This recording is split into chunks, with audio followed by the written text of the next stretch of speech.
Разяждаше ме ревност и жалост за моя български род. Как така нямаме писана история? Как така не помним царете си? Нямах мир в душата си. Нашият народ беше забравил делата си. Реших да събера всичко, за да се събуди българското. 2 години събирах свидетелства. От стари книги, от предания. И всичко бе пред очите ни. Царе, победи, светци.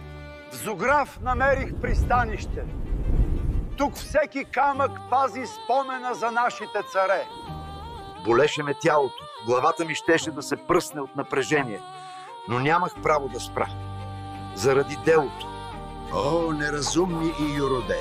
Защо се срамуваш да се зовеш българин? И ние сме имали царство и слава. Преписвайте я. Четете я. Знайте кои сте.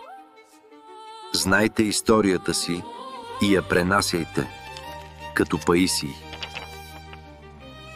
Подкрепи Епоха онлайн в Patreon.